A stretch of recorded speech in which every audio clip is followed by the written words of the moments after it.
There we go. Do you like my new graphics? I decided to do something a bit easier so I could just put the title in there, but let's just run with it. It'll probably change in a week. You know me. So anyway, I always change my mind, play with shit. But I hope everyone's well. I've been it's been good actually. I've had a lot of people that are interested in my newsletter. I am getting that set up, and I'm thinking that what I'll do is start to create some sort of digest. I don't like flooding people's inboxes with shit, and I like again. I don't know about you, but I get a lot of emails, and I always I don't want to be that person where I land in your inbox and you're like, oh fuck, not again. Like, I know that this is important and I know that it's valuable information, and I just don't want to be another thing that people have to do. And so I'm trying to figure out ways that are sort of user friendly, shareable, a combination of like different types of content. So, now that I'm sort of over the streaming thing, I think I might be a little bit more refined. So this time I'm going to try and edit. This is the stream. I'm recording in the background, and I might try and make clips. Again, I don't know if it'll get done because I'm fucking busy, but I'll do what I can do, right?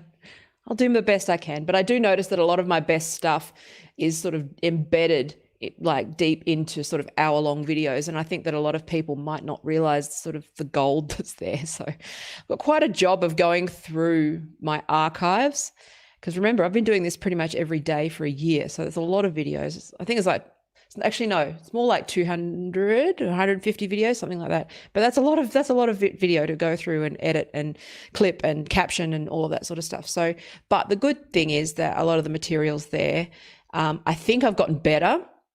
And there's no harm in just saying things over and over again and differently and getting the right clip. So I'm going to try and do some more of that stuff, but also doing some more writing. I wrote a couple of things yesterday. As I write my book, I'm starting to do more like writing every day. And so stuff that doesn't fit in the book, or I just sort of, it's just thoughts. I just want to get the ideas out there. Have people know where my mind is at, understand what I do. Like yesterday's essay was actually on my blog, was actually just like explaining that this is not, it's also what I do, like as a discipline. I think a lot of people get confused that I am somehow someone who is a full-time activist, which I'm not. I also am researching things from a different angle, which was the sort of unintended consequences of a lot of this tech stuff. So, there is actually a real imperative for me to do real work. But, again, I'm one person. My clients come first. Paid work comes first. And if you want to get me a book deal that gets me money, that gives me 3 months to sit down and write the book, then I'll write the book. If you want to get me enrolled on a scholarship so I can do the research, then do it. If you want to fund a journal, that was one idea that I actually had, was this idea, because I have a feeling that it's heading in this direction, sorry.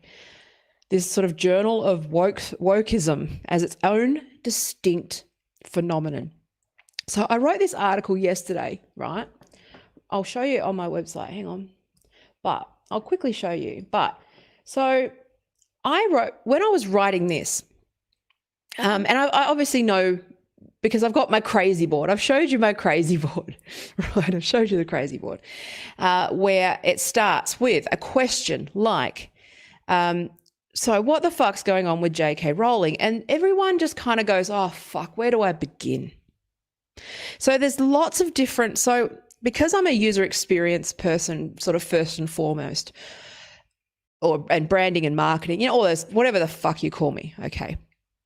The first thing that you do is you sort of walk through, hang on, let me just come back to camera. It's called an experience map or a journey map. And what you do is you try to map all of the potential entry points in which a client might reach you, right? So if you've got, let's just use a website for an example. So on my website, you've got lots of different entry points. Some people would be coming via just me sharing this on Twitter.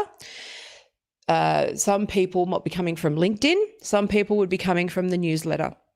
Now, so you've got lots of different people, they sort of enter from different places, but also those people enter with a different understanding of the issue, a different context, a different relationship to me. And that's something that I think it's probably something that warrants some attention as I write this book. I don't want to put everything into the one book because there's room for other fucking books, Taya. But at the same time, there's some stuff here, which is one thing that I've learned, and this is, both professionally and personally, is that you can't assume that everyone understands everything that you know. This is an autistic trait too, this tendency to think people can just know everything you know and think that they live in your head. Like, people don't live in my fucking head.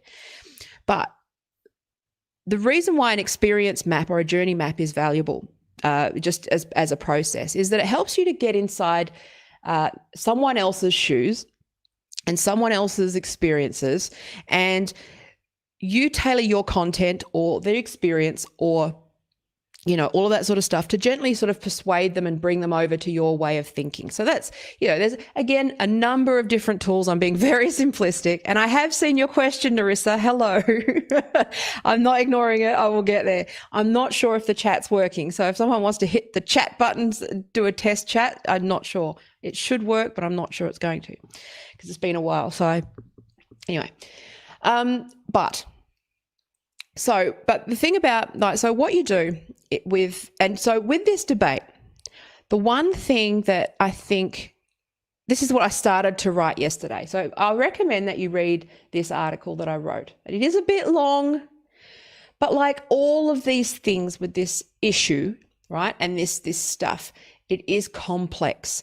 It is impenetrable by design, okay? That is how these cult sorts of things work. It's how these movements generally operate, is that they make themselves impenetrable. The lack of transparency is, sort of one of the main earmarks and one of the red flags that says that something is a cult, right? The reason Scientology is impenetrable in terms of what they actually believe. It's something that they need to do. That's MLM. You can spot, it's one of those things where the best way to spot a scam is whether the salesperson is open with you and honest, or whether they are sort of, sketchy. And the lack of transparency around these things is one of the differences between something like a religion versus a cult, or a political movement versus a cult, and being sort of radicalized. One of the differences is a lack of transparency. So the problem is that when you're trying to research it, that it is by design impenetrable to the ordinary person. There's a bunch of sort of traps and nudges and persuasive techniques and tactics and all of these things, right? By design. If I made this, I swear to God, this is why this thing is not a phenomenon. It has to be made. It has to be a man-made designed cult. It's one of those things. This has to be an actual strategy that is on paper, because, obviously we've talked about the organizer's handbook, and that's part of the template, but at the same time, this has to be something that someone has designed, okay, for this reason, because it is so difficult to penetrate in terms of the theory, in terms of the network of sort of organizations, in terms of all of that stuff. So anyway, that's my point is, right? I can't remember what my fucking point was. Oh yeah. Okay, so you know what I do. I can wander off. I don't know what's going on. But basically, so what I did with this was I actually sat down and I went, look, I think people are confused about what I actually do, right? So yes, I am a UX designer. Yes, I am a digital person.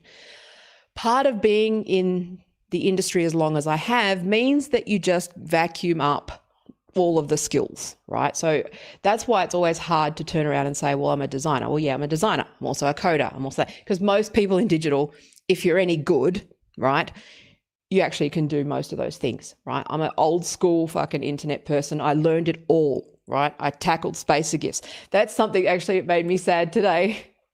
that they're discontinuing Flash support completely and telling me to uninstall it and I'm like, I felt sad about that. Anyway, this is the end of an era when Flash is gone. I know Safari, I know Apple killed Flash some time ago, but it was just made me sad that, they're actually not supporting the Flash Player plugin anymore. I was very sad about that. Anyway, so I wrote this thing, but what I started to do, right? So the big factor in wokeism gaining dominance is largely that it has made itself completely impenetrable to the vast majority of people, and it's almost impossible to argue without looking evil or crazy. Okay, so this is by design. All right.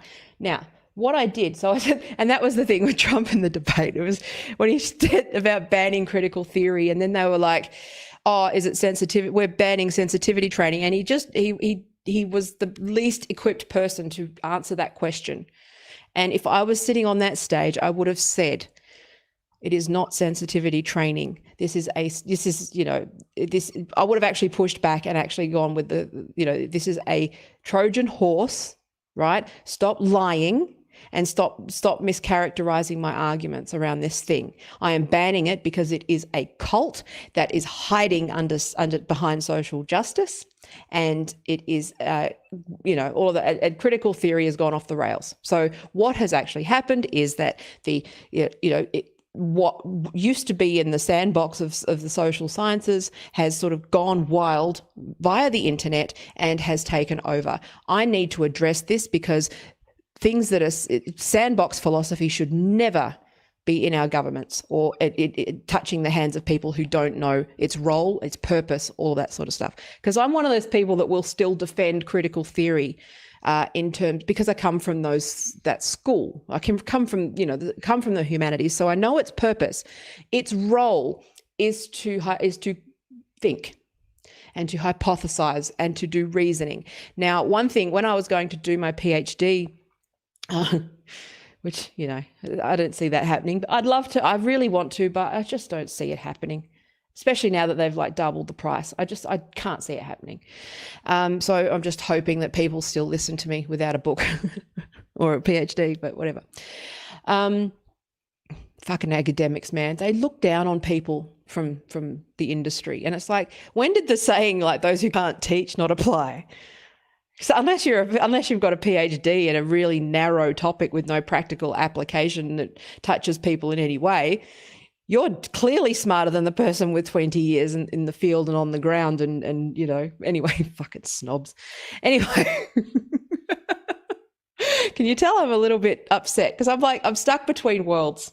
Okay, I'm just sort of in this constant I'm in between all of these worlds where it's like, well, do you have a PhD to do research? I go, no, I research this because I'm a professional and I've been interested in this for 25 years and I don't think there's anybody who knows more about this than me. And if they do, then I'd love to meet them because anyway, let's just talk about this. But look, to start, first up, right, even without the psychological strength, right? So you need boundaries, you need to be willing to be hated. You need to be willing to dislike. You need to do a lot of work on yourself to even think about contemplating taking this on. Okay. Now, look at any academic who's tried to fucking do anything like this, right? That's why I have to stay independent because I couldn't sit in a university or a place where I was constantly feeling like I was going to be, under threat. It's just ridiculous, right?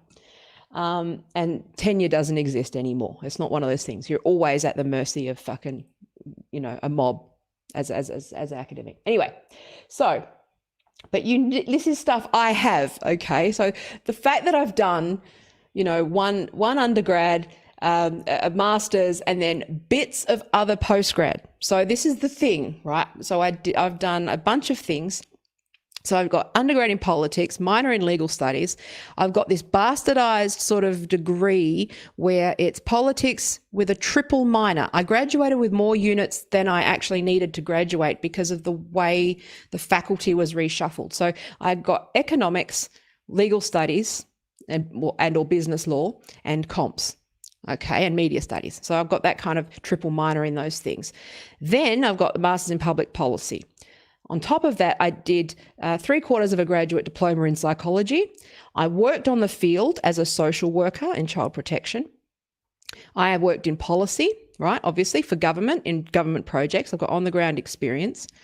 I've been in political campaigns. I have been part of the political parties, both ALP, Greens and Independent, right? I have friends. I've also been sort of interacting with people from the Liberal Party because I fell into digital. So through political campaigning, I fell into digital, right? And because I just, again, it's a long story, but basically I just fell into this internet thing through virtue of age, being a fan, and saw the opportunities there, and never went back from maternity leave. So I started an agency. Then started animating, building websites, creating, building code, doing all of the things as a freelancer. So when you're a freelancer in this space of my vintage, you have done all of it, okay? I've done it for famous people. I've done it for entertainment. So again, and just a curiosity in politics. So, so I've done that. Then I've also leveled up into sort of technology, IT consulting, user experience design, research. I also then started to do, I then at 30 decided that I was unhappy with all of that, and I was going to go to medical school. So what I did was I went back to Murdoch, did vet science for a year, plus chemistry and physics.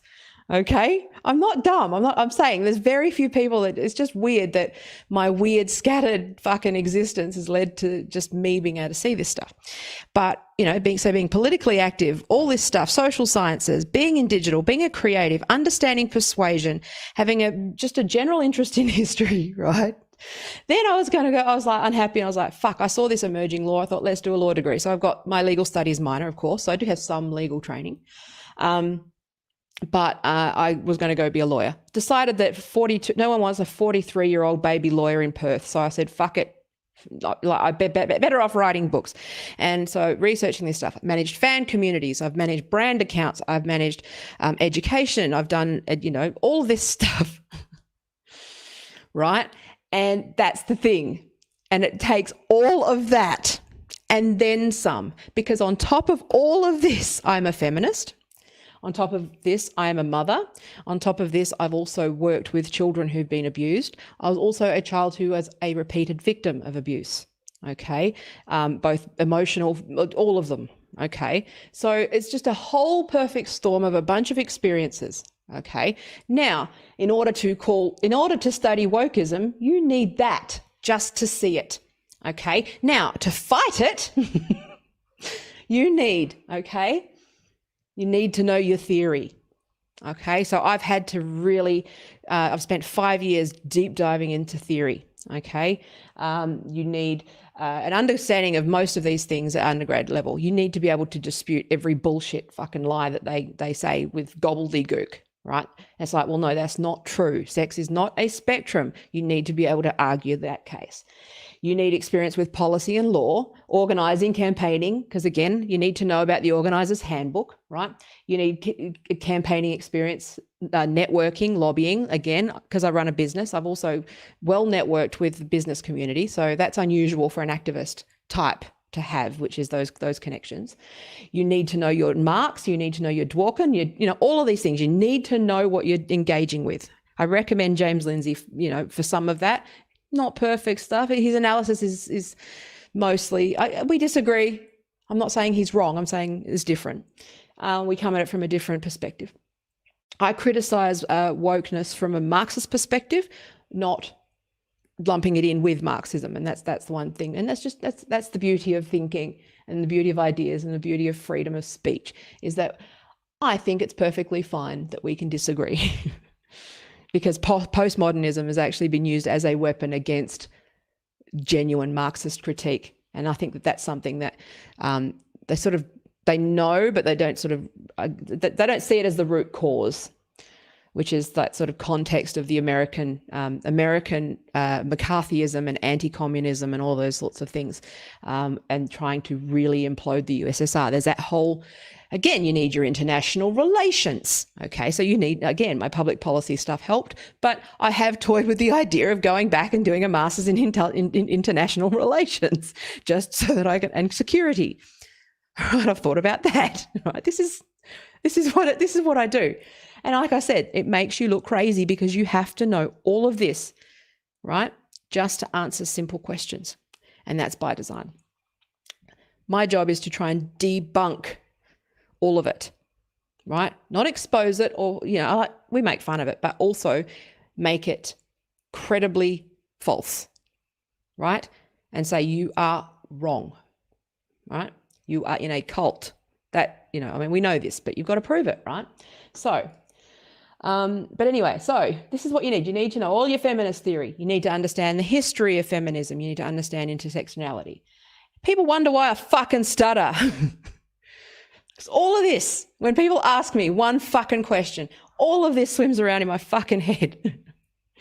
So you need to be able to recognize entryism and infiltration as a tactic, right? So I've got a background in, working obviously in the Labor Party, so I know the union movement and all those sorts of things and how those organizations are vulnerable to infiltration. Again, it's just something that you've got to know, right?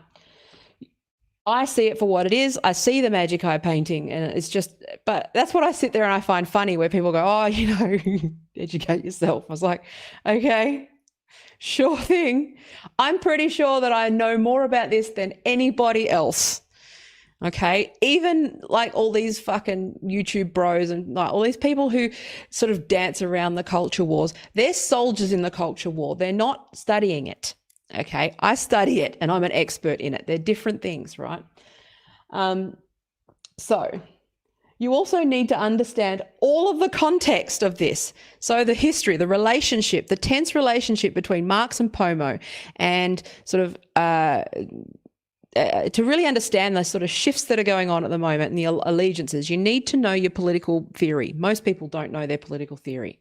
Political theory is much like it's quite dense and it's quite, it's hard. Thankfully, I've got a good grounding in it, but at the same time, I'm still fucking, you can't know it. I feel like I have like shoved an entire fucking library up my ass and I still don't know enough, right? It really hurt too. Anyway. But you need your Chomsky, you need all of this stuff, right? So you need to know about all of this stuff. Securitization theory, cyber terrorism, cybersecurity, how algorithms work, how Facebook ads work, how persuasion works, how nudging works, how user experience has contributed, human-centered design has contributed to this, right? You need an understanding of corporations and corporate branding and corporate, HR, organizational development, how corporate culture and that shift towards corporate social responsibility has sort of turned this awry, because this actually benefits corporations as well, because they get to do fuck all and get a fuck ton of social capital out of it. So that's the thing, right? Because there's a whole generation of kids that they're consumers. Here's a movie that I think is quite prophetic and it's actually worth a rewatch, which is Josie and the Pussycats. You remember the Josie and the Pussycats movie? Where they put all the and they're like, orange is the new black, orange is the new pink, and they put their headphones on and they brainwash the kids. That's effectively what's happening with this woke shit, right? And this bit's just to be able to answer the question about J.K. Rowling. It's not even to begin to answer the questions about sort of the tearing down of statues and BLM and all of this stuff. You see what I'm saying? This stuff is really hard. It is really complex, and I'm doing it with fucking zero money and zero funding and no university backing me, no corporation backing me, no church backing me. I am just me with all of my fucking shit. You also need media studies, semiotics, persuasion, propaganda, neuroscience, critical thinking. You need to know your Nazi Germany. You need to know about Goebbels and Big Lie and persuasion. You need to know about logic. You need to know epistemology and the tensions there. You need to understand ethics. You need to understand history, anthropology, English, politics. This is what I'm saying. And this is why I was actually what I was actually talking about was, I think honestly this could actually end up needing to be a journal. I think this could actually end up being its own body and school for people to study this phenomenon through multidisciplinary, like everyone just submit papers and perspectives and all of that sort of stuff. It's crazy. And they call us bigots. I was actually, when I shared this article, I was like, gee, being a closed-minded bigot is sure a lot of work. It's like, hi, Judith, you just missed an epic rant about all of the disciplines and all of the stuff that you need to know just to be able to even start to fight this thing. Then on top of that, so you not only need nerves of steel and all of these disciplines, okay, and knowledge about all of these things at a pretty decent level. You then need the psychological confidence and the psychological makeup and the boundaries and the resilience to then endure the hate threats, the trolls, the fucking, and the men on the other side, when you're a woman, patting you on the head saying, that's all right, sweetheart, and telling me how how this works, when I know full well you don't know half of what I fucking know about this thing. Well, actually, it's cultural Marxism. Fucking idiots. Oh, fucking idiocracy, man. America really is. There we go. Let's go back to America. America really has become kind of idiocracy because if you haven't seen that movie, the premise is that like the most average guy, right?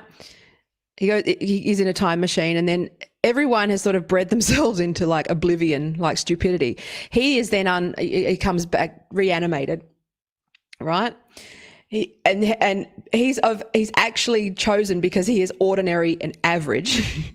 But when he wakes up 500 or 5,000, I can't remember, years later, he's the smartest man in the world.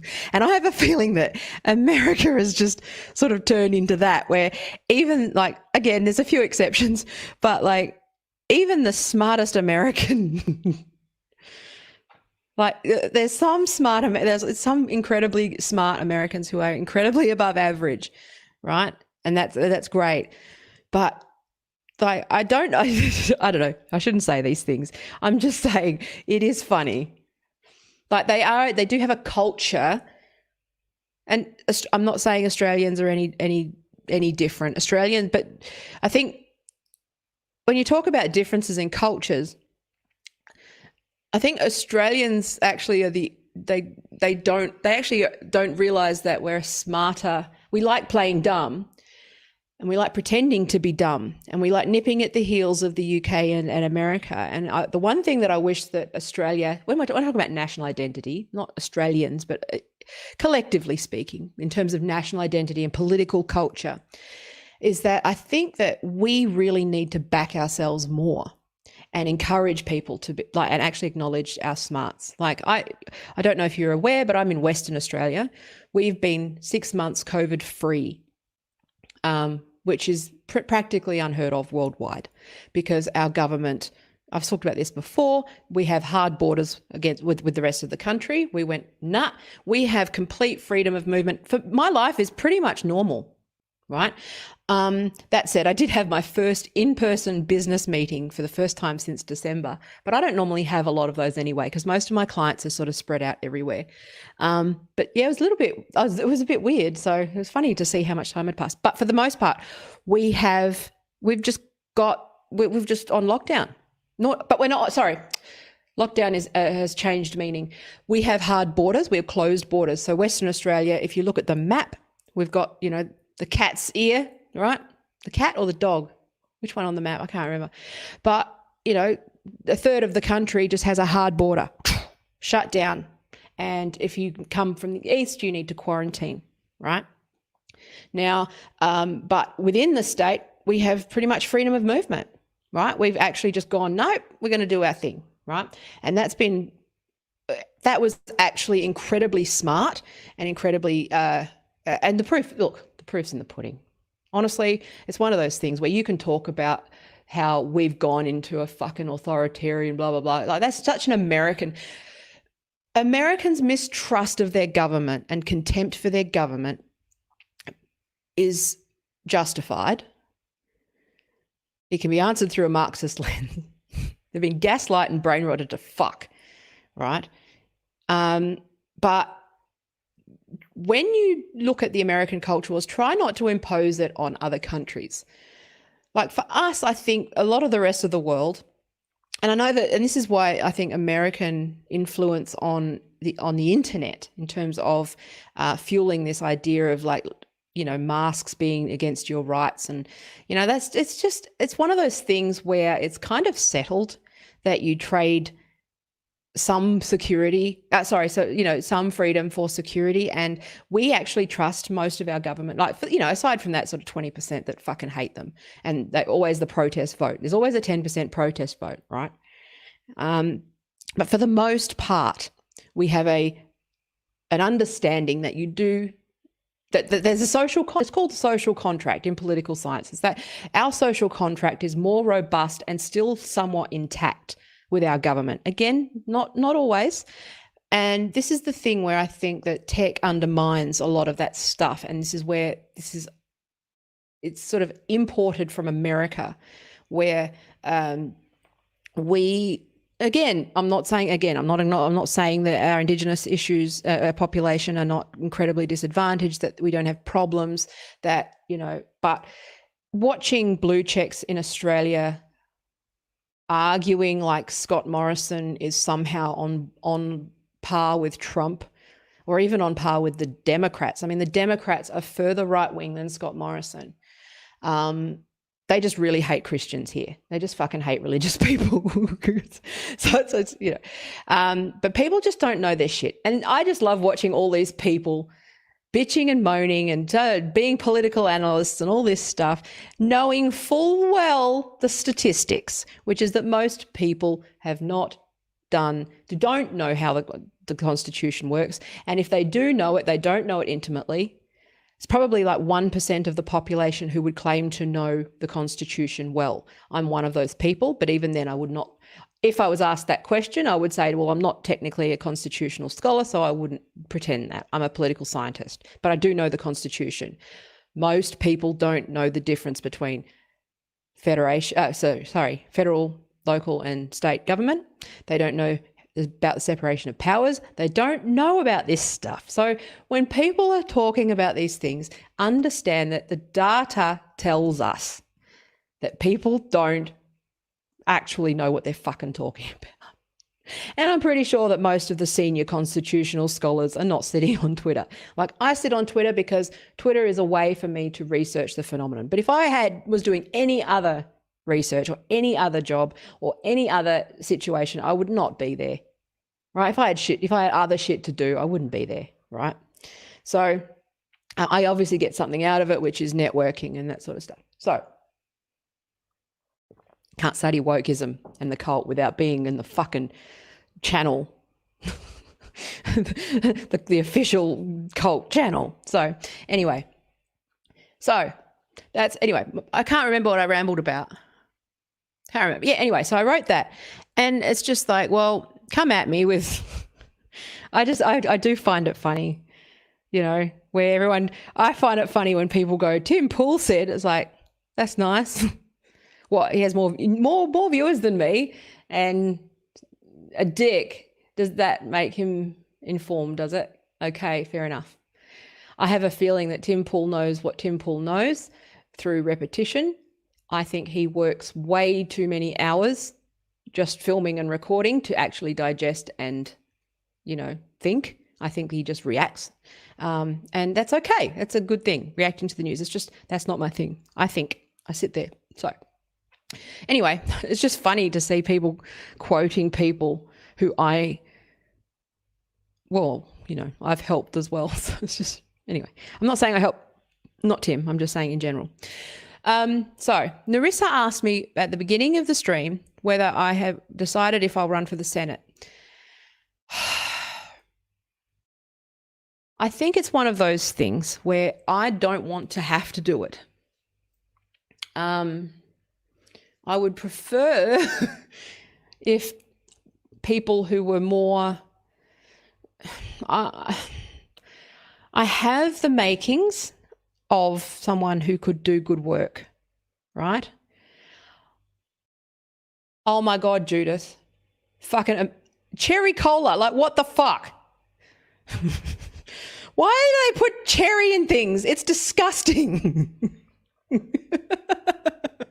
Fucking Americans putting their cherry in our shit.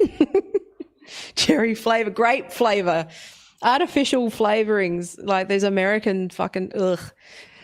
Yeah. It like basically Twitter feels like just cherry cola channel 24/7 where we're all just, it's like, no, you know that we've got like, there's different flavors and it's gross and it's bad for you.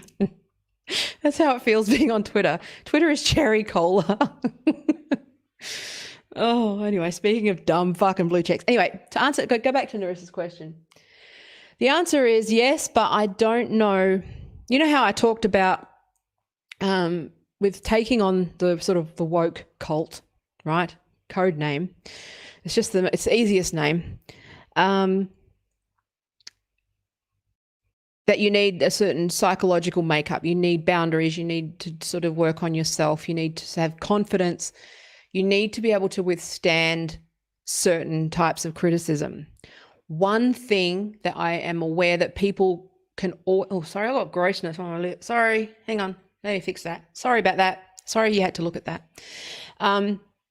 Is when I talk a lot of shit, I say a lot of funny things, I am fine with that.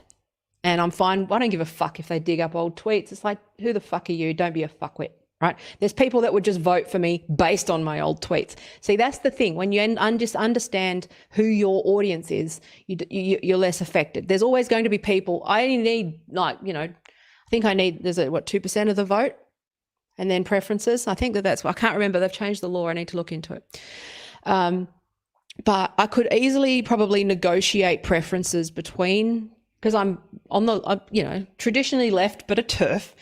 But I'm also left. There's not many left independents, left wing sort of second preference parties. So the ALP and Greens preference each other. Then they've got the Workers' Party, Socialists, Sex Party. But I reckon I could take some of the Sex Party preferences based on RadFem stuff, and I would, but otherwise I'm left. So I could probably get some of those preferences, and the preference flows through me.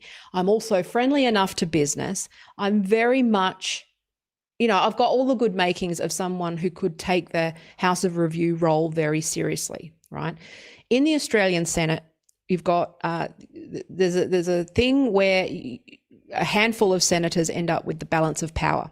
I think that's a great thing. And I think that the people who hold that balance of power, like Jackie Lambie's proving to be pretty good, especially around education, where you end up being the person where you have to, you know, in order to pass the legislation, they have to give you, you know, they have to negotiate with you. I think that in terms of that, I'm actually an excellent candidate. I know enough about enough. I know that, you know, I've lived a life. I'm reasonable. I get along with most people. I can empathize with my enemies, right?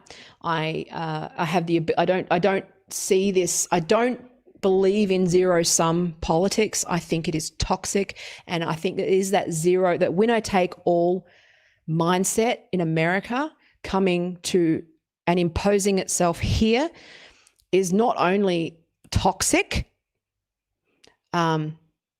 it's also wrong and incorrect. The vast majority of the time I've worked with politicians, worked in Parliament, I've done these things, okay? I know the process. Most of the time they're sitting in the lunchroom at Parliament House and they're shaking hands and they're getting along. They go into the House or they go into the upper house, they spar a bit, they negotiate, and for the most part, they negotiate. It goes to committee. The law gets better. When the process is followed without this zero-sum toxic bullshit, it works, okay? You get better law, and I am all about consensus politics, and I think that would actually really, you know, qualify me well for something like the Senate. Even on the issues that I feel strongly about with women's rights, okay, and this whole fucking trans rights thing, my position in that kind of office would be Let's talk about it. And I think the vast majority of people who've been sort of subjected to threats, attacked, especially in the UK, and all those brave ass women who are, and politicians who are standing up to them, all they want is a conversation, a committee, a consultation, and for the correct process to be followed. Now, I'm a project manager, project lead for digital. One of the main things that I do is enforce good, correct process to make sure I can run a project like a well-oiled machine. And I'd love to apply that to politics. And I think that that's lacking, right? So in that sense, yes, I know that this is a long and convoluted answer, but I'm just thinking it out because I haven't really talked about it. The thing that stops me is that once it starts to get personal, that's when I get gun shy. Okay, I am divorced. I have skeletons. I'm not perfect. Whatever. I don't give a fuck. Again, what I've said and done publicly, being public in a political campaign, old tweets, whatever. I just say fuck them, right? But I just exes, kids, my exes. Anyway, that mole. Family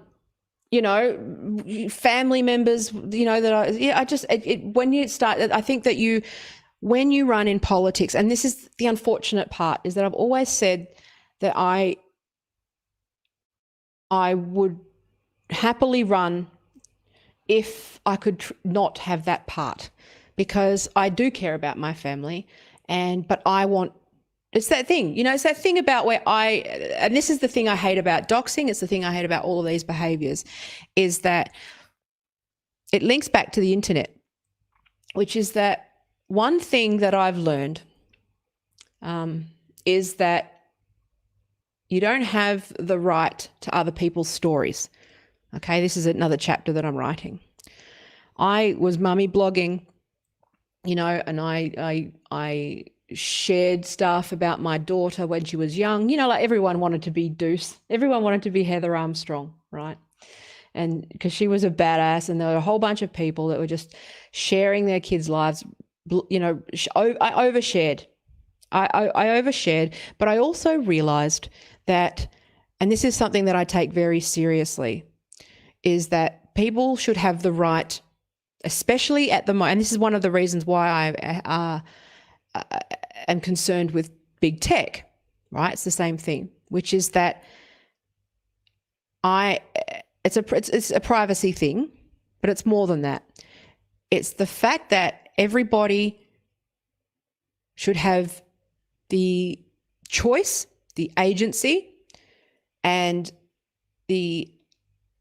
first of all, the right to be forgotten if they want to be, the right to be have a private life, to a quiet life, a good life, right? And people should have a say in what gets shared from their personal lives, right? This is one of the things where I think maybe read Shoshana Zuboff's book, Surveillance Capitalism. It's a bit of a wanky, repetitive read, but it's actually it's a good primer on these issues. But this idea that people, what does it mean to be a person if you don't have something for yourself, right? I have the right to my story, my legacy, and this is one of the tech platforms that I wanted to build, which was the ability to just dynamically build your memoirs and build your stories and build a collation, and then upon your death you can release that and set a schedule and all of that sort of stuff. I've been wanting to do that for years. Again, not rich. Don't have tech bro. If you want to manipulate elections or fucking, get a trans cult app up, $5 million. If you want to do something that actually helps people, zero. Anyway, that's how the world works, and I don't have a dick. So anyway, so my point is that does answer the question sort of about the Senate, which is that when you choose to go into public life, this is not blue check, this is not Twitter, this is not anything. This is there's an understanding that your private life is now public, and that there's a lot of people who don't like me. that will just say stuff. I've been on the receiving end of, like, if you ask, I've been through a pretty nasty like custody situation and divorce, and if you'd read the shit that was being said about me, you would think it was a different person. It was just lies and just spun and made up and told everybody. And if you had that, and I know how I felt when that happened, imagine that being your day-to-day life. And I don't know if I've got that psychological, that emotional strength and that emotional makeup to run with that all of the time. I'm still traumatized by that one time when all my, like the dude, he was taking photos of me like with champagne and taking a photo of champagne on Instagram. And then he had a folder and shit, and he would just use it as evidence that I had a drinking problem. He tried everything. So I know this stuff, but I'm also saying that I don't know whether I could actually sign up for that. And I think I've got all of the skills, all of the makeup, all of that, all of that sort of stuff. But I don't know whether I have the makings of a public figure. Okay. I'm someone who generally likes to be, I like just like the ideas. I like, all that sort of stuff. All right. Am I concerned that my husband and son might be targeted? No, I'm not concerned about that. My husband backs me, right? 100%. If they target my son, then they can get fucked, right? He'll just tell them to fuck off too. Whatever. I'm worried that I've got to be careful what I say, obviously, because of, the situation. But I'm an easy target for being taken out of context. I'm just that kind of personality because I'm open, transparent, and honest and live my life, and I swear and I do whatever and I get up to things and I make bad jokes and all that sort of stuff. I'm just somebody who, if you look at me in the wrong light or frame me in the wrong way, it reminds me, you know that episode of The Simpsons with Frank Grimes and Homer. And the reason why I love that episode so much is because it's actually a really interesting exploration in perception and optics. So you've got Homer Simpson. You love Homer Simpson. He's jerk-ass Homer. He's a fucking... But we love him. He's funny. He's adorable. He falls upwards. He's one of those people, he just fails upwards. But if you insert a character like, say, Frank Grimes, who doesn't love him, who doesn't see him, he's someone who has worked hard and all of those sorts of things, right? You see Homer Simpson through his eyes, right? And in that case, the truth doesn't matter. So the context of, the fact is like, I love that thing where it's like, this is when I went to space and this is my Grammy and this is when I met the president. It's like, but the thing I love most about the Frank Grimes episode of The Simpsons is the fact that it is that exploration of, how others may not see you or the way that others see you. And that sometimes even just the context, just one shift in context and you can look like the villain, right? And I really like that episode because it's actually a really interesting thing. I'm somebody who is easily cast as a villain. I'm someone who's easily cast as, I've had people call me fucking narcissist. I've had people call me, all sorts of fucking names over the years. I've been mislabeled, misdiagnosed, medicated, all of these things. And a lot of it is just because I'm a yappy woman with an opinion, okay? And I didn't get right of reply. And that's the thing, which is that once you're on the back foot, replying, I just don't know. I don't know whether I've got the makeup for politics. When it comes to my husband, he don't give a fuck. He's white, whatever. He's not actually very political. He's just, he's fine. My son, he don't give a fuck. He's not woke. My daughter's already disowned me, so there's nothing to lose there. She already thinks I'm all of these things because of the influence of certain people.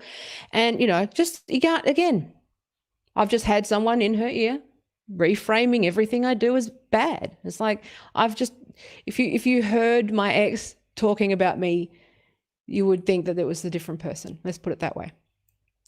It's just, again, this is why it's interesting to see the framing. when you frame the way you frame things. And it links back to Trump in many ways, which is that if you actually if you make a solid effort, and I know it's difficult because he's a fucking asshole, but if you make a solid effort to look at the policies and the facts and the activities and the actions and who voted for what and who did what, who implemented what, not the fucking bullshit toxic smoke and mirrors, but actually look at that. You know, I would actually argue that Trump is more left-wing than the Democrats. At least he's anti-war. You know, some of those traditional left-wing things. And that was the thing that I found very surprising. And I'm just still quite uncomfortable saying and feel like I shouldn't say it. But it's just, I have to speak the truth, right? Which is the Democrats are just corrupt as fuck. So anyway, my point being, I don't know how anyone anyone who calls themselves left-wing could in good conscience think that they are further left. That just goes to show how ignorant Americans are about the political spectrum and politics if they think that Donald Trump is right-wing, like more right-wing than Joe Biden, right? He's a free agent. He's a problem. He's a nuisance. He's like me. Maybe I'm projecting my own stuff onto Trump, and maybe he is everything that they say he is. I'm open to that idea. But I also understand that I'm also somebody who has been called every name under the sun just because I don't care and I don't conform and I don't do what I'm told. And I can imagine that running for the president of the United States as an outsider would piss some people off, right? I can see how that, and just to see And one person that I watch quite a bit is Jimmy Dore. I'm really enjoying Jimmy Dore at the moment. And he gave me permission to be a lefty who hates Joe Biden and Nancy Pelosi. He gave me permission to hate them because I fucking always hated them.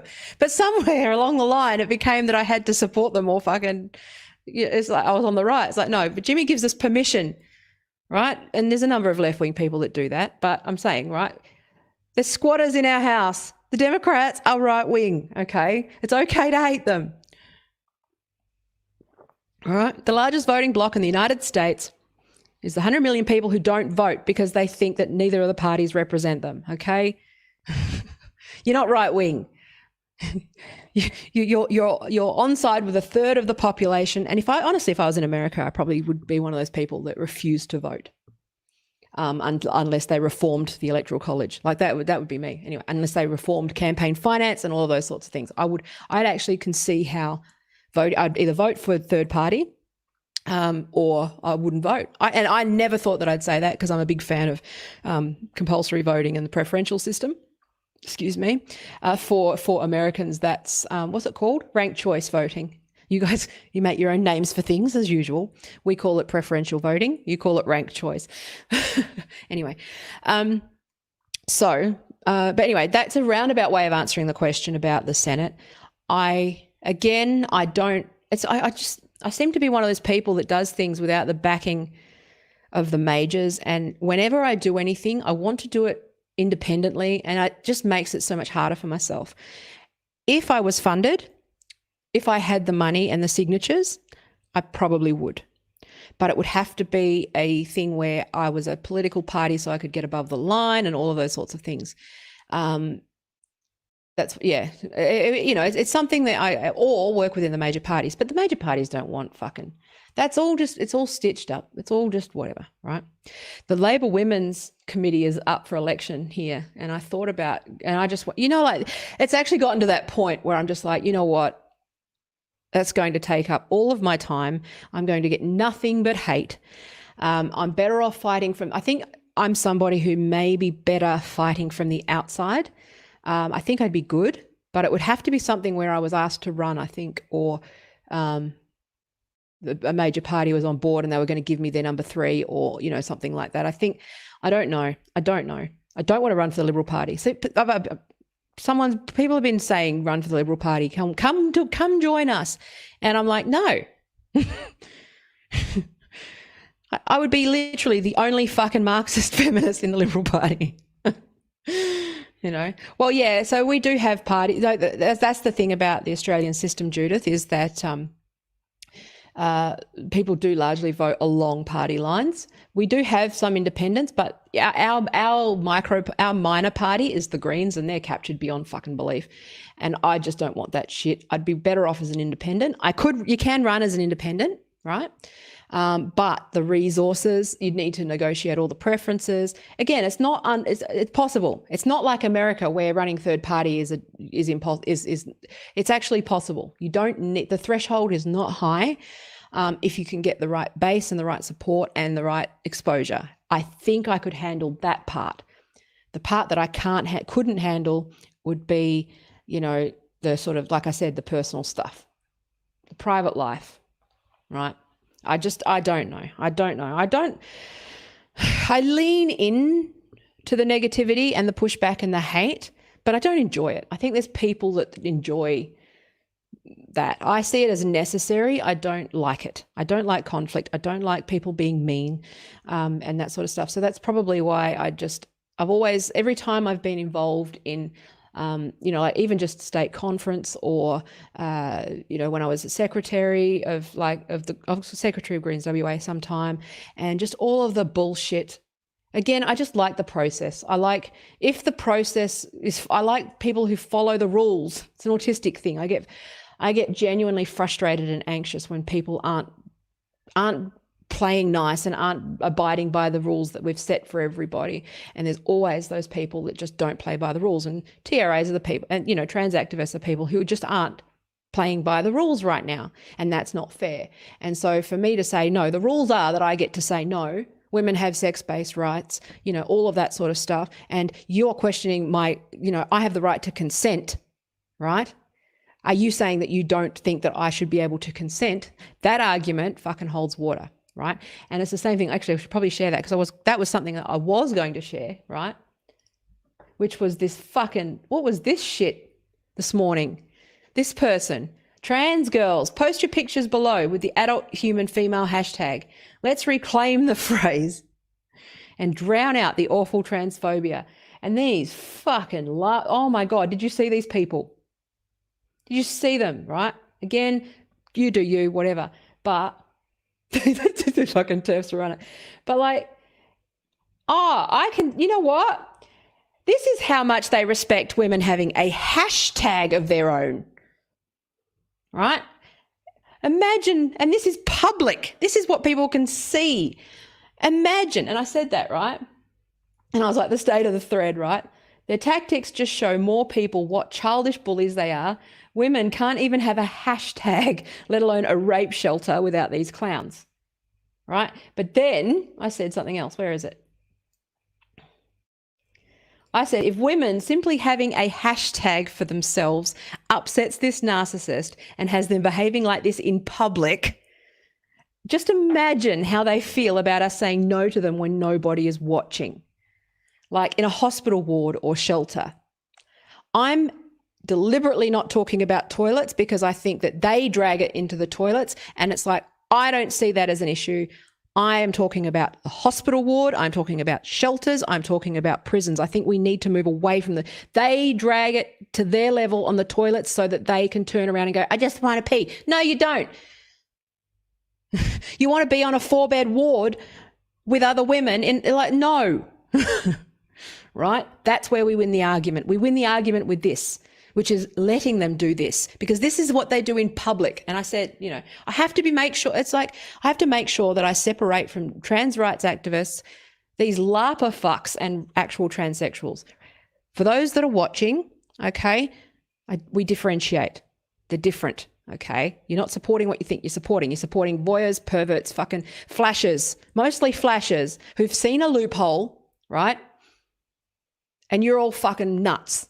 And you lost your fucking minds because somehow it's not an automatic win for a debate that they're lopping off the boobs of 12-year-old girls.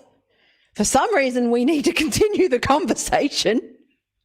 Like, what the fuck? Anyway, so just look at how they're being propped up and cheered on by the lady LARPers intimidating and standing over women in the comments.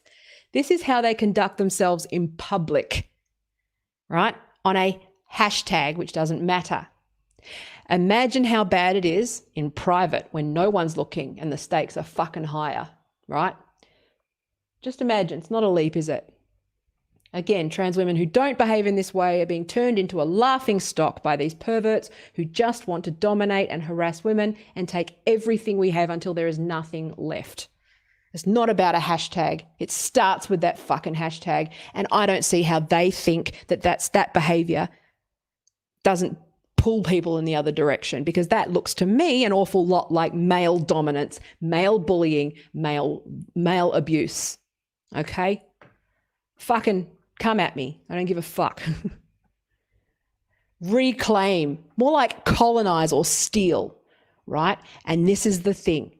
This is how these TRAs act when people can see them.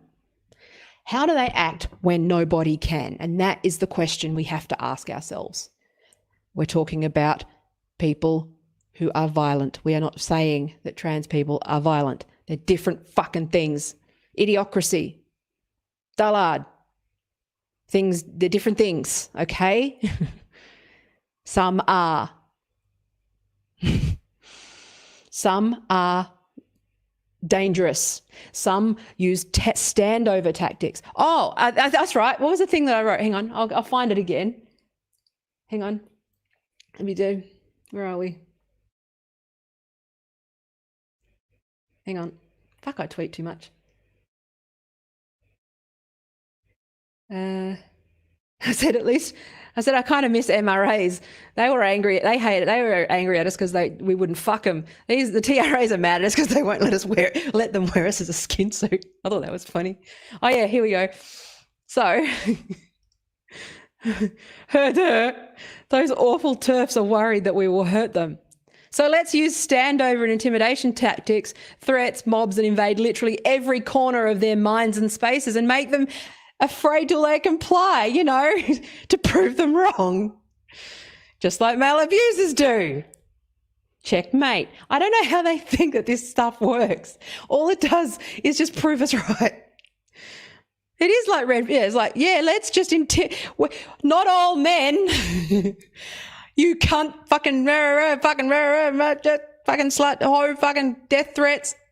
I'm coming to your house to get you, stand over you. That was something that my ex-husband used to do, was use his height and size to just stand over me. That was something that, again, I recognize it. It's standover. Men do that, okay? Men use their size and strength against women all the time to shut them up, right? So anyway, my point is, I love it. I think that their lack of awareness and narcissism is going, like with, again, I'm not equating trans people with serial killers, blah, blah, blah. It should be a fucking given, all right? But these, okay, can I just say, up until fucking the day before yesterday, to quote Mr. Douglas Murray, right? There were like flashes, pedos, voyeurs, like, they were creeps and you needed to keep them away from young girls. How do people make this leap? How do they make it? This is the thing. And I was watching this thing with Jamila Jamil, and I sit there and I'm like, I'm endlessly amused because it's actually impressive. Because I sat there and it was like, I'm vegan. I'm vegan 5 out of 7 days a week. That was funny. She's a fucking idiot. But I think it was a few weeks ago. She did this thing where literally 1 week she was talking about how weight loss surgery is corrupt. Surgeons are only in it for the money. They gaslight and tell women through big fashion and stuff that they're too fat and that they're only in it for the money and blah, blah, blah. And then a week later, she's interviewing a trans surgeon to own the TERFs. How does that work? It's like this. It's like, I'm going to show women that they don't need to be afraid by scaring the shit out of them on a daily basis and terrorizing them. I don't understand this logic. Again, like I said, earlier I said I understand the psychology. I understand the fact that fair game and cult stuff, and they're kind of basically using the SP call, the call to action sort of psychology, where by their brains are addled and they're not thinking correctly.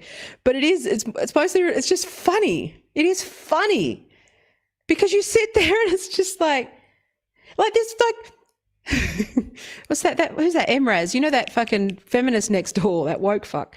And she's like, taking away all our rights, all our abortion rights, our hard fought rights with Roe versus Wade, and all of this and all of this and all of this and all of this. Oh yeah, but men or women. This is why they have to do the mantra. You have to understand that trans women are not women. The reason why adult human female triggers them so much is because it is the whole premise of the entire house of cards. The second that you say, and this is why that's why they came down on Posey so fucking hard. Well, Kelly, right? I just knee-jerk call her Posey, sorry. But that's why they came down on Kelly, because she just says they're men. Because the second that you say that, the rules don't apply that they've built for themselves, okay? And that's the thing. Even if we acknowledge that trans women are men, women legally, which I do, again, it's got fucking complicated. Sorry, let me reword that. Even if we acknowledge that people with gender dysphoria who transition for, safety, to live their safe, happy, comfortable life, live their life and all that sort of stuff, to just try and feel a bit more at ease in their own skin, okay? I'm not going to get into the root causes of that because I think it's just a derailment. If we agree that trans people are vulnerable, need help, and even if you agree that they're the most oppressed, okay, which is fine, at the same time, a lot of that stuff has been built on the trans women are women argument. I think you can agree. I think both things can be true. I think that at some point we can just have and they go, oh, we don't want a hierarchy of rights. Well, there has to be. Material reality and science has to trump philosophy. Material reality has to, and data has to mean more than someone's feelings. It is just how we have to be able to function in society. We can't cater to everybody. That's called living with everyone else.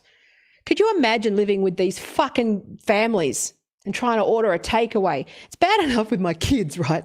Let's use the family ordering fucking takeaway example as an allegory or metaphor for fucking trying to live together at scale. But, I've got a kid who doesn't like bread. I've got a kid who won't eat this. And I've got me. I'm celiac.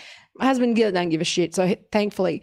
Another kid that doesn't like this. And if you try to order food,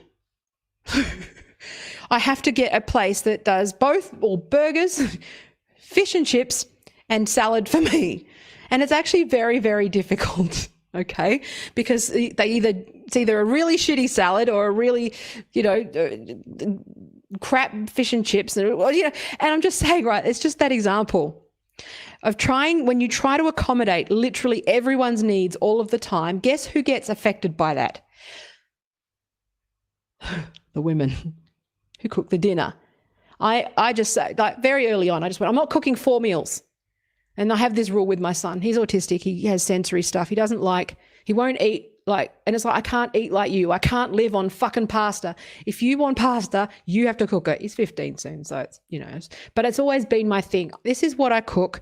If you don't like it, then you can go and do your own thing, and I will support you in that. It's in the cupboard. I'm giving you everything that you need to do it. But, I can't live on fucking pasta. It kills me. It'll make me sick. And it's like, that seems to be like this idea that these people obviously grew up in families where their mum would cook them a separate fucking meal because they didn't like it, right? Or something like that. And I think that's that metaphor. I don't know whether it holds up, but I'm just saying that struggle is like, which society do you want? The one that caters for sort of the vast majority and supports the outliers, right? Or drags everybody into fucking, a thing where, and it, much like the family dinner, it largely affects the women. Okay, that's the argument anyway. But I just made it up on the fly. But I'm just saying, right? So that's the thing. And also, just the way that they're treating that, like Amy. If I hadn't already had the thread pulled over some of this stuff. The way that they're treating her, I think, and oh my God, did you see that they're like offended by the word sexual orientation now as well? How can you be offended by the semantics around sexual orientation as a phrase, and yet you literally use the word queer and put the queers in charge of everyone else when that was an actual fucking slur? I don't get it. Woke logic, man. It's fucking illogical. I don't understand. I'm happy to be a bigot because I just don't understand it. It doesn't make any fucking sense. It's just insane. The mental leaps that the people have to make. It's stupid, man. But this, like, it's just obvious that they're just so blind in their hatred of Trump, of mothers. I mean, the things that they've been saying about, like, her, there is some evidence that she may not be impartial on Roe versus Wade, but we don't know. There's indications in both directions, okay? We don't know.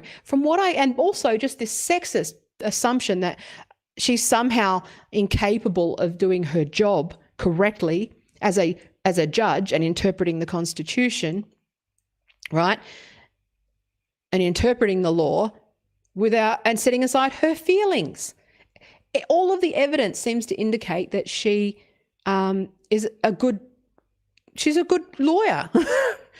And so it's just weird that fucking vitriolic sexism that I'm seeing, like, from these nasty, nasty people, right?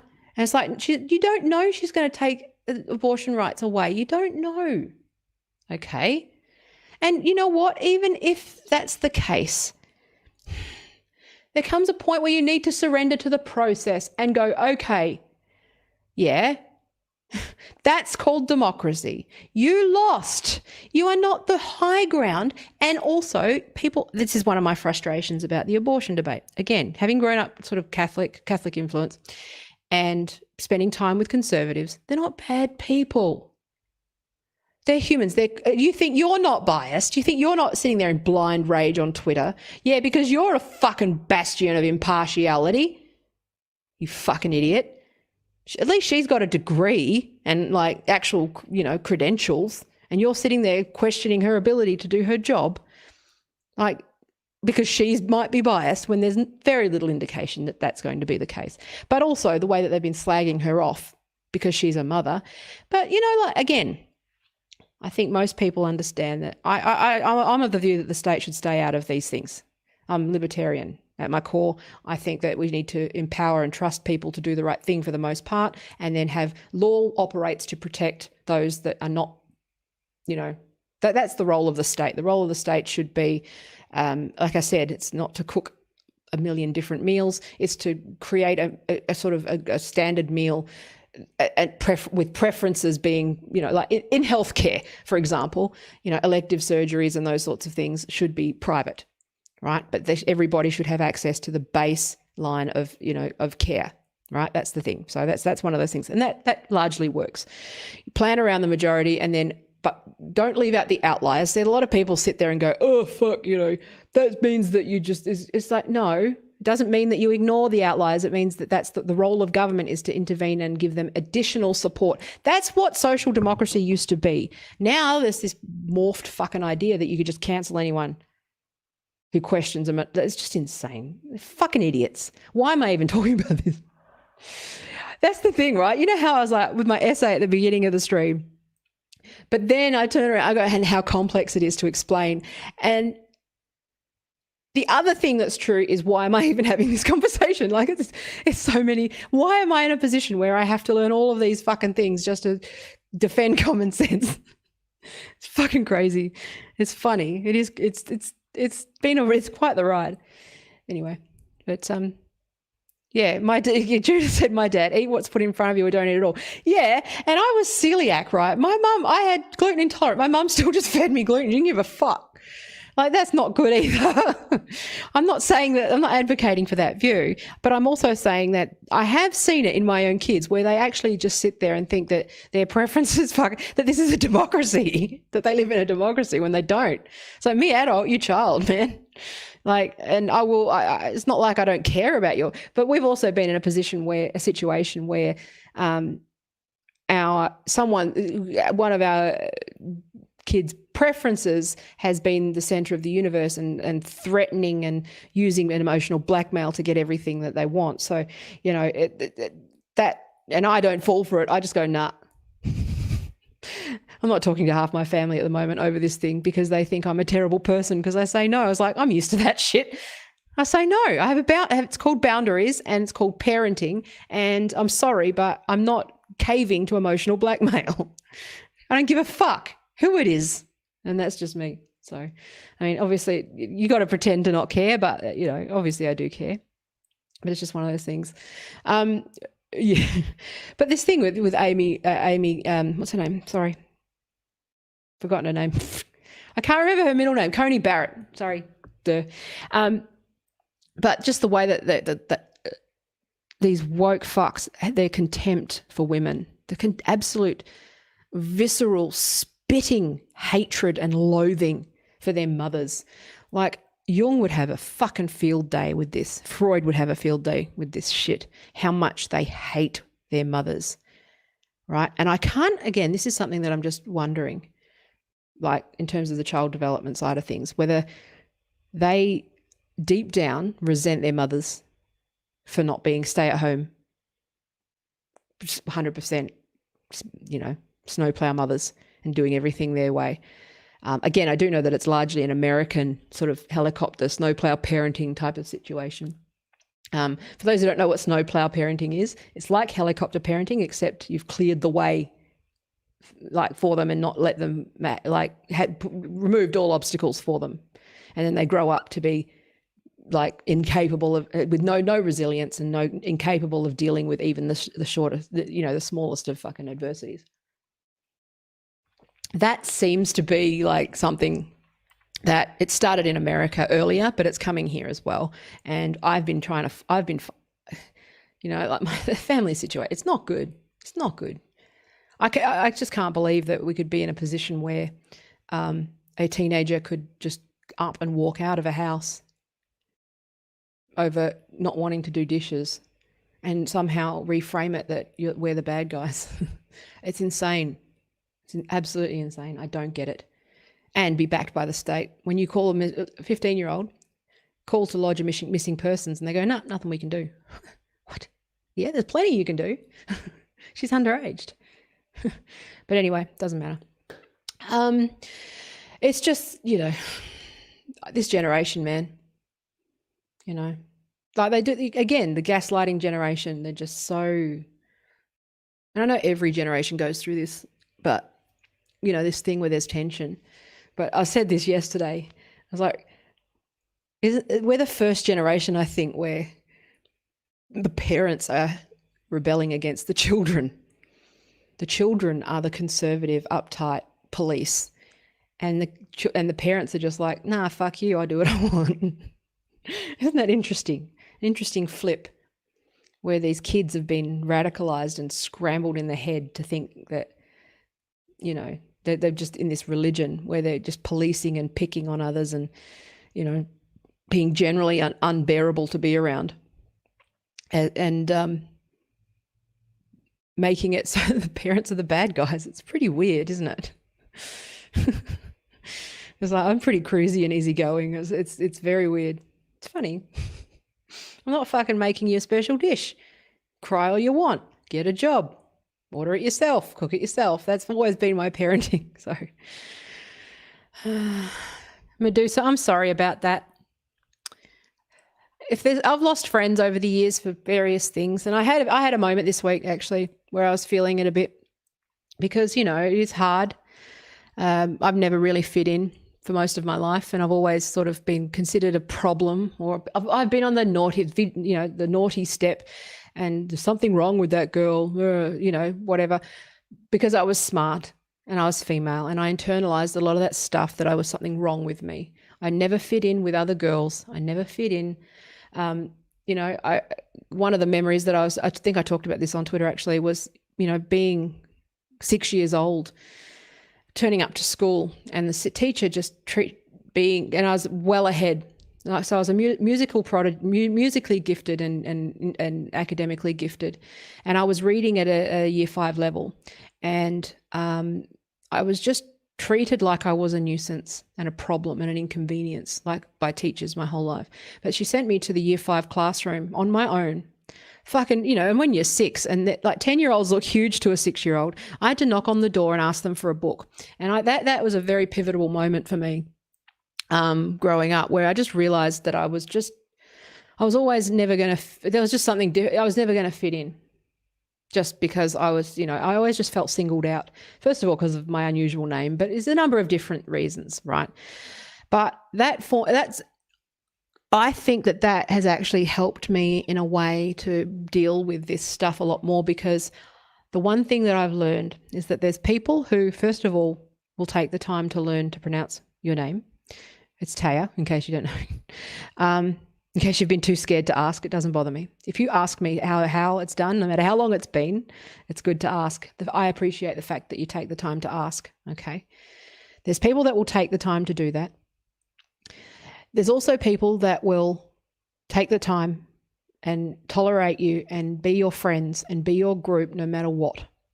And those are the people, keep your circle tight, okay? And I think there's a whole generation of people, and I'm including adults here, who are in a state of adolescence, who still confuse Facebook friends or online friends with real life friends. Now, I've made many virtual friends. I've been on the internet 25 years. There's people that I do consider to be my friends. But you've still got to keep that circle tight. And I think that a lot of this stuff just does remind you, and also because I tend to be sort of antisocial and I'm just incredibly busy. I'm not good at socializing. I'm not good at replying to messages and all that sort of stuff. But there's people that are still there, and focus on those people, okay? And definitely don't focus on people who make your friendships conditional on you agreeing with them, or, that sort of stuff. Shared values, fair enough. People are drawn to each other for shared values. But if you're being manipulated and emotionally blackmailed, and someone just goes, well, unfriend, fill your boots. If you think that I'm that weak, right, that I'm going to just do what you say because you said so, then we're not friends. And that's why it's like, with a lot of friends that I've lost over the years, I sit there and I go, this is something that's actually been interesting for me personally. This is an old lady here, 41. And this is something that I've learned, okay? There's people who think, now I've had this happen quite a few times, where because I'm a bit snarky and I'm funny and all of that sort of stuff, what happens is that people love me when someone else is their enemy.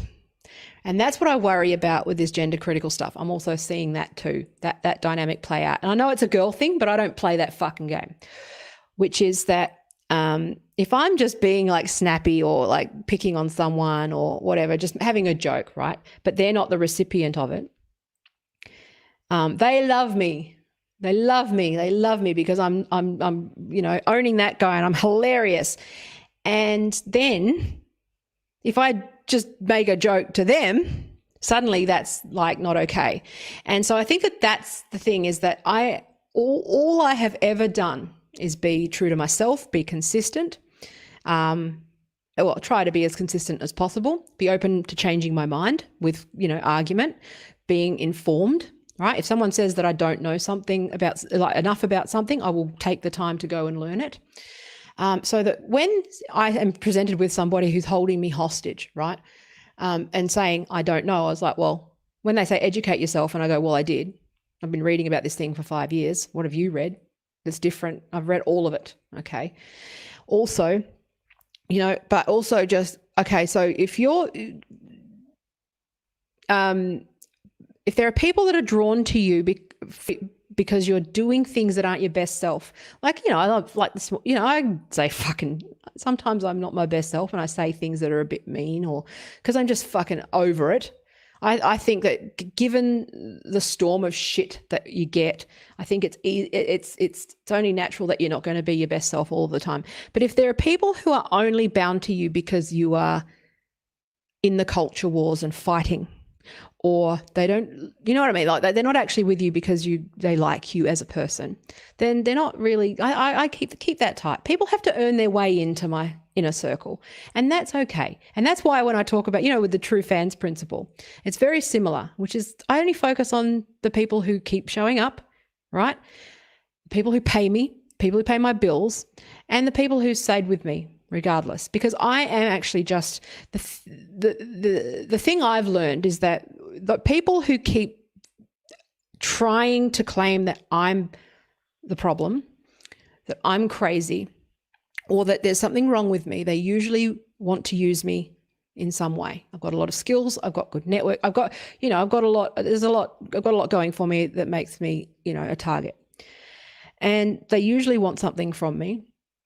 And when I don't comply with that, their true selves come out. So usually when people ask me for shit, I tend to say no up front until they earn their way in. And that's not, again, in a business, if it's a like money or referrals or business or, that kind of situation, it's different. I'm talking about intimacy in terms of friendship. But you don't have to have a lot of friends, okay? Because a lot of bad friends are 100 times worse than 3 great friends, okay? And a lot of the time, the bad friends are people that you have kept from school or kept because of some sort of misguided sense of history or loyalty. And I think that that's something where, as I've gotten older, I've learned to be okay with. And I've also learned to be true to me. And I don't mean it in I'm not saying this in a fake friend, that Marilyn Monroe quote kind of way. But I'm saying I've gone through a lot of stuff in my life where I have had people come into my life, leave my life, hurt me, abandon me, leave me. I do get hurt when I lose friends, often because I don't understand what I did. And if someone's just busy, I'm one of those, I've got abandonment issues like in spades. I try to work on it, but I do. And so if someone goes super quiet on me, right, I just assume they've had enough of me. That's kind of my schema, I think, is abandonment. But yeah. So anyway, I'm sorry. I'm just chatting. We're friends. But I like to impart wisdom. I think I've got some wisdom to offer younger women as well who, especially if you're stuck, especially in feminism, okay, because it is, as much as I love you all, okay, and you're all great, and women dynamics can be confusing and complex and hurtful and catty, and a lot of the stuff that we've seen, right, where don't go with people who, if you disagree with them, they go on the attack. But also try to learn what an actual attack is versus disagreement. Because one of the things that I do is when I'm disagreed, I tend to get defensive when people disagree with me. That's not an attack. I'm feeling it like an attack, but I'm not, because my ego, a lot of my identity is based around me being smart. Okay, I've had to work on that, but it's like a threat to my ego. That's my shadow. Is like my ego is like when it comes to like knowledge, right? You can call me ugly or foul, I don't give a fuck about that. But like, if you attack my intellect, that's something that just is a thing for me. But be aware of your triggers, be aware of those things. But at the same time, don't take shit.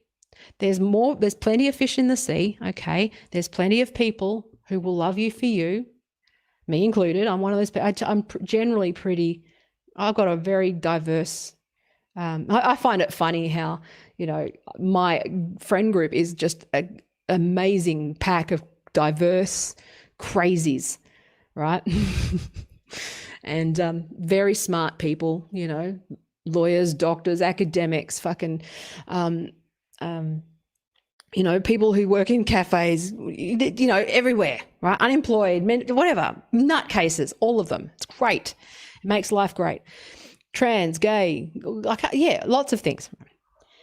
And it's just really, and also Christians, right? Catholics, Jews. I've got lots of different friends. That's the thing, right? They're everywhere. Good people are everywhere. And just be, yeah, I think that if there's anything I could say, if I could do my 30s, I got divorced at 30. So I went through that period like where I think with divorce, you lose a lot of friends, especially when you've got a sort of, somebody who's running a hate campaign against you, right? And a disinformation campaign. That's probably why I empathize with Trump a bit, because I know how it feels for someone who's intent on destroying you can behave and betray you. But anyway, so I've lived through this stuff. But I'm just saying, what was I going to say? Can't remember what I was going to say. Oh, yeah. But I've learned that friends fall away. Okay. I've lost, when my marriage broke up, I lost some male friends because I didn't want to date them. Right? I lost other friends because I wouldn't let them act like a fucking screaming borderline banshee at me and say whatever the fuck they wanted. I set boundaries and I said no. Okay. I had people like that, I unfortunately also never worked with, tried to keep the client friend boundary intact. Don't be friends with people while they're a client as such. Be friendly and friends and stuff like that, but keep that boundary there, and only become real close friends when they're not your client. That's another piece of advice. But I'm just, again, learning about how to set boundaries and that sort of stuff, and learning to keep your circle tight, right? Do your friendship Kegels, but keep it tight, right?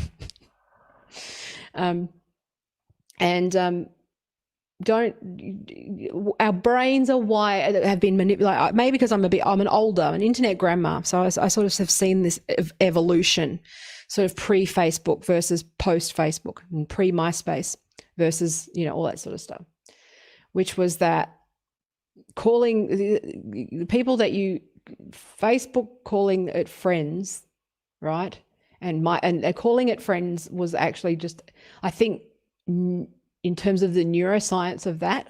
And I said, I actually wanted to do a research paper very early on.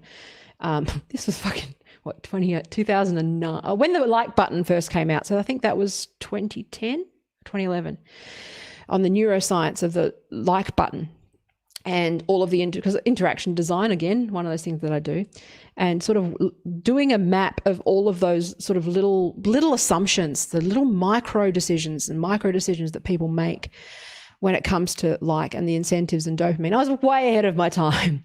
I wish I had been, again, it's just funding and opportunity. I've been on this fucking thing forever, but anyway, I'm just saying, but I think that it has rewired us in a very unhealthy way, because humans are, we cognitively, we're wired for patterns, we're wired for familiar, we're wired for, that's why the cults work, that's why mantras work. It's help us. Again, I've talked about, I suppose a lot of what my focus, specialty, obsession is, and the broader trend is in persuasion, conscious, right? Or the unconscious, whatever you want to call it. And our lizard brains don't know the difference between like real friends and, acquaintances online. We get the same. I think biochemically it'd be really interesting to put that stuff, put it in an fMRI and see the difference. I think that would be a really fascinating study. I'm sure, I imagine it exists now. I haven't really looked. I should look it up actually. But I'm a nerd, man. But I think that that's what's happened, is that there's a generation of kids who don't know, literally, like they may physically or sort of consciously know the difference, but unconsciously, the hormones, the hormone profile, all of the dopamine, all the decisions, the social proof, the social pressures, all of that unconscious shit underneath, I think that's been hacked to confuse us into believing that there is an intimacy when there is not. And I think that that's very dangerous. I also wonder if the dopamine hacking, this is something that I've just been wondering. I know it's a combination of things, but this dopamine hacking has also had a knock-on impact with sex hormones, right? So our inactivity and that sort of stuff. I do wonder if that's a thing. whether online, I have a feeling that a lot of this social media stuff, right? I mean, I've said this, fucking saying this for years, right? You know, I thought, you know, what was it? What's the social dilemma? That's like kindergarten compared to what I know about this stuff, right? And I was saying it 10 years ago. So I'm trying to keep it simple.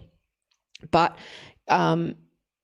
you know, like the HBA, it's called the HBA axis, right? Which is where all of your hormones, it's such a delicate balance that if one goes off kilter, like there was a point where I was, they thought I had Cushing's, and I had, was it fucking cortisol running through my brain, running through my blood and stuff. They never found it, but you know, I do have sort of issues with hormones.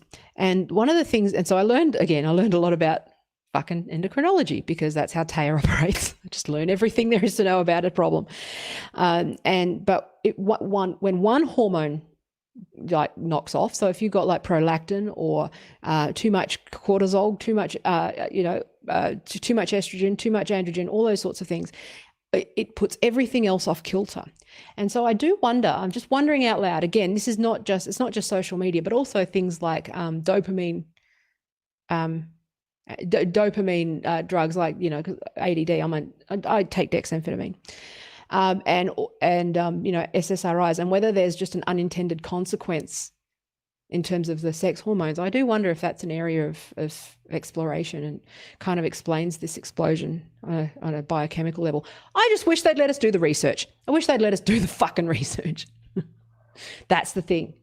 I have a feeling that it's just something to do with like a generation. It's not. How can it be a coincidence that the entire generation is on all of these drugs, mood stabilizers, and that sort of stuff, and they're also, I don't know, again, it might not be that the farmer's pushing the drug more than, it might be a combination of it. Maybe it is sort of biochemically real. It's just we're looking at it from a different angle. I just like looking at things from different angles. I don't even know what I'm talking about. Just saying, I'm wondering, right? I'm wondering whether it's been proven that there is very, very real physiological impacts with social media, with the internet, with the stress and cortisol of getting into flame wars, all that sort of stuff, and whether it has had a screwy effect on our cross-sex hormones as a result. I don't know. I'd be curious to talk to an endocrinologist about that. Thank you, Philip. I just got a super chat. Awesome. I like super chats. Did you know that, like, it's so annoying? I've signed up for AdSense, but you can't even cash it out until like you make $100, and you don't make much. Like, I don't think I'll be able to cash it out for fucking ages, because I don't make much. So, but that's all right. And so it's sitting in there. It's sitting in YouTube waiting. Thanks, Philip. I appreciate it. But yeah. Anyway, I don't know. Sam asked, what's a super chat? A super chat's on YouTube where people can just donate you money. I'm like a webcam hoe. I'm not taking my top off, though. Well, I will if I... No, I won't. I don't know. It's early days. It depends. Depends how dire the situation gets with COVID, I guess. Never say never. But yes, I'm a political webcam hoe. Anyway. Super chats are where you can actually pay. You can just go onto YouTube and you can click. But if you want to do that kind of thing, honestly, it's better to go direct with PayPal rather than through YouTube, because they take 40% of everything anyway. So I'm also thinking of setting up, I'm in the process of setting all of these things up, but it's like a members area and various other things on my own website so that I own it, because I like to do things my way. I like to do things the hard way, but the proper way. Well, I don't know about OnlyFans, but yes, it is like tipping. Yeah, in OnlyFans. I assume that it's a cam girl situation. Yeah. So, yeah, you pervert. I'm joking. Yes, you can donate directly. Just go to the website. I've got a Patreon and a PayPal account and stuff on my website. It's like tayasmith.com.au. It's on the thing there. All the details are down in the fucking... How do I do that there? I'm so old. I'm not taking my top off. But there is a chance that I will do dares as long as it doesn't involve nudity. Nobody, honestly, you pay me to put my clothes on, right? I lost 50 kilos. My skin's all flappy and shit. You don't want to see that shit. You really don't. Yeah, I've got a Streamlabs thing, Philip. I just haven't set it up. And also, again, there's a threshold. So I looked into Streamlabs. I've got Stripe. I'm actually just going to set it up on my website where you can just do it directly on there. I've got Streamlabs. It's just that they don't allow you to take credit card processing. Hang on. But yeah, so I've got Streamlabs. I'm pretty sure I've set it up. I've got it with a custom domain and shit. But honestly, there comes a point where I'm in digital. I just build my own shit. You just go there. I've got a Stripe account. I've got PayPal. You just go on there and do it. I'm actually just going to make a donation page. I've been meaning to do it. That allows it to make just an easy form, because also that allows you to be more confidential and not have to fucking, do all this sort of stuff. So, yeah. Don't ask me if I take Bitcoin. I don't understand Bitcoin. I've tried to understand Bitcoin. I'm too busy understanding all of the theory. I can't fucking understand Bitcoin. Anyway. I'm lagging, am I? Looks like it. Oh, well. So, yeah, you can. So, yeah, I'm thinking of building a donate page actually, because I think PayPal is, and also I might set up a members thing where you get a newsletter or something where I just collate articles. Again, a lot of people use third-party tools because they don't have the skills. I can just build my own shit. So it's easier for me to just put a website up with a credit card payment processor than to go, I've got Patreon and this and this and this and this and this. I'm currently integrating Patreon with my website so that you can authenticate. If you're a patron, you can authenticate and get the members area. I've just got to set up the separate members area. And also, again, it all just comes down to being able to produce the members only content. I'd like to do some courses and stuff if I can and show what I've learned. Yeah, I don't know. I don't know what the value is. Like, I don't like taking money and feeling like I have to do stuff. So I'm getting there, but you can buy merch and shit too. I don't know. I have no plan. I know roughly obviously I've done this for other people. I'm not good at selling my own shit. I know roughly what I have to do. I can build the website. I can build all the tools. I know how to build a sales funnel and all that stuff, but I don't know really what people want from me. Whether they want to learn, whether they just want to be entertained, whether they want access. I don't know. I don't have, at the moment, I don't have a huge, the bit rate did just tank. Sorry, Philip. It did. It's just one of those things. I can't help it. I think my CPU is fucking spinning. Anyway, I think I'm going to go because it's been like an hour and 45. Unless you've got anything else you want to talk about. I do have, so to answer your question, I do have Streamlabs. I can send you the link if you like, but I got to do, it's all housekeeping and admin and stuff like that I just never get to. It's just always something. Like, I was preparing for this stream like an hour before this morning. Like, I have nothing because I've just been busy because I'm building a e-commerce. Just so you want to know what I do for money, in case you want to know, I'm currently building a WooCommerce e-commerce solution for an art gallery in Sydney. They're wonderful art. Obviously won't tell you who they are because, fucking mob, whatever. But I'm doing really cool work. It's really complex. There's a lot of relationships. It's got e-commerce and events and all that sort of stuff. And it's got artist profiles, all of that sort of stuff. So think of like Blue Thumb, but for the actual individual gallery. It's very complex, but it's actually really cool. So I haven't been watching. So Sam asked whether I've been watching the Supreme Court hearings. I haven't, mostly because I just I woke up, came online and saw that. I've actually read. I prefer to just take my time and not look at the sideshow, right? But look at the evidence. And so I've actually read her judgments. I've read Amy's judgments because I actually just wanted to see her work. And I can't see any. Everybody knows that they're going to be sitting there trying to lay traps and gotchas and make her fucking. It's pointless watching that stuff. But one thing I did do is read her judgments because I like I like the law and legal shit, and I'm quite comfortable with reading legal judgments. So, and she seems to be pretty fucking reasonable, and I just suspend disbelief and stop. Like it's called an ad hominem attack, right? Which is that when there is no evidence and that person is a Catholic, and you assume that they're going to, behave in a certain way based on the fact that they're Catholic, not on their record, then that's not an argument. Okay. So yes, Catholics are largely, but there's Catholics that actually are also pro privacy and pro choice, and it's complicated.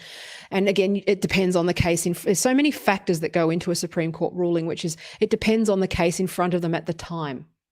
It needs to get there in the first place. It needs to be the right case. It needs to be the right situation. The argument needs to be correct. There's so many factors that you can't just go in and overturn. I swear there's people that think you can just go in and go, oh, all right, I'm overturning. It's like, it doesn't work that way. It doesn't work that way, okay? It's just, yeah, so Philip asked, custom CMS or off the shelf with heavy modify. It's actually WordPress, but I am an experienced WordPress developer, so it's not mangled. In this instance, it works really well. So I'm using WooCommerce. I use, I'm experienced enough to not make it shit.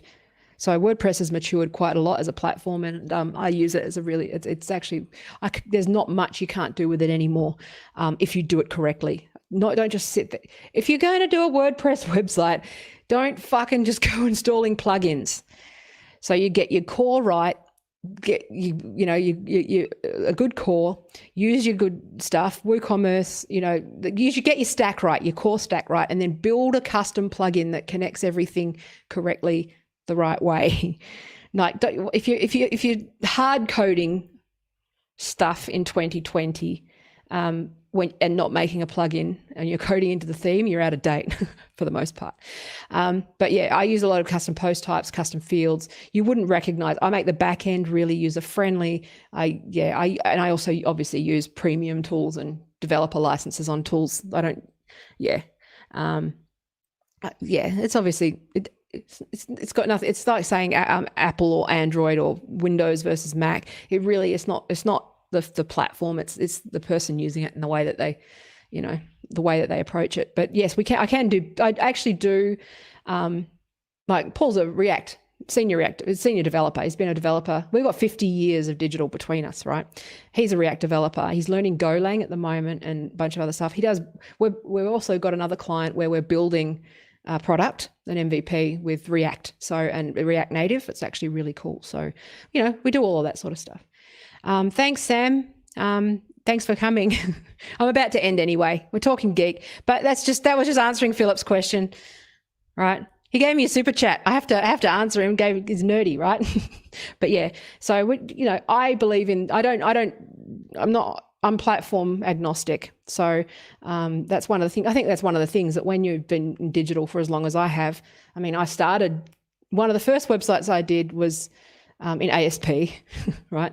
And then we had Cold Fusion for a while, and then you had HTML and PHP and all those sorts of things. And then I was actually an ActionScript developer and Flash animator, RAP Flash. And so again, if you got the foundations right, a friend of mine used to just say it's all ones and zeros in the end, and there's minor differences and minor performance approaches, and as long as you're using your object-oriented code and you're versed in that, there's not really much.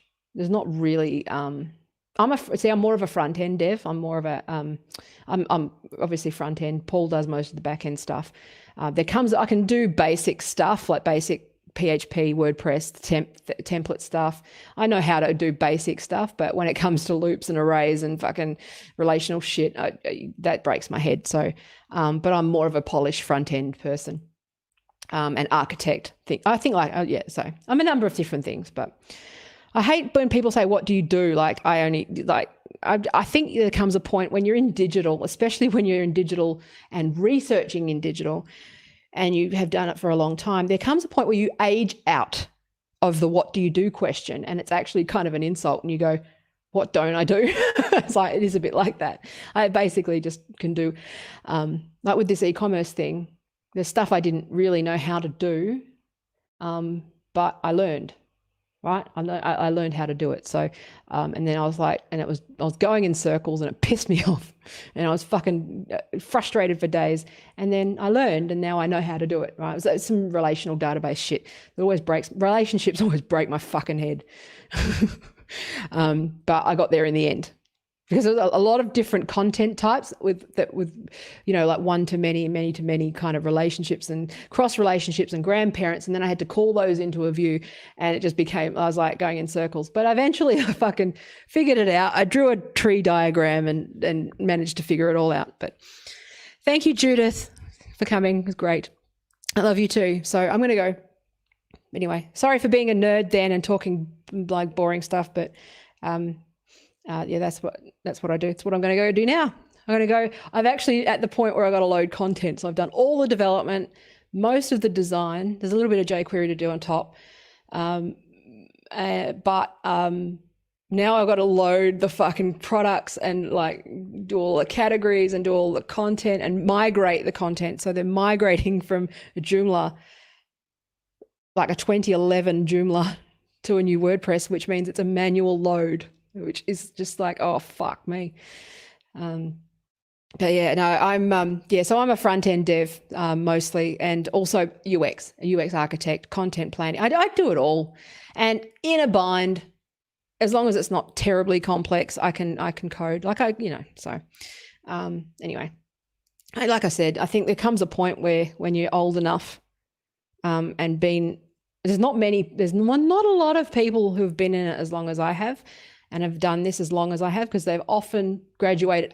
Me being stuck in Australia and not sort of moving into tech companies and those sorts of things has been good for me, because I've been basically building this stuff since, the beginning. For 25 years, I've been building websites. Like, a lot of people move on from that. I hate the fact that I haven't moved on from it, but at the same time, I do keep my skills current, and very few people have my skill set other than Paul. Paul and I would do the work of 10 fucking people together. The shit we can achieve in 3 days, you just would have no idea. But if you're a database person, we could probably collaborate, because I'm really good at the front stuff. Anyway, I'm going to go. I'm starving. I need food. I'm going to go. Thank you for your precious 5 seconds. I'm going to try and be back on Friday. Or I'm going to try and get some clips out of this, but that would require me to watch myself back. But we'll see how we go. I'll do my best. Anyway, I'm in waiting. Go to my website if you want. I'm going to be doing a bit more writing. Subscribe to my newsletter, because that's where you'll sort of get sort of written stuff, and sort of the TLDR versions of things as they happen. And yeah, I love you. I think we're winning this thing, but we'll see how we go. I'm trying to get funding for my research. I'm backing either a book deal or research or funding, or someone to back me to do the research that I need. Read my article. Read the link that the thing that I wrote yesterday about what I actually do, or what I think I do, because I think that will be illuminating for you. Thank you. I love you. Joomla sucks. And take care. Be safe. Be well. Bye.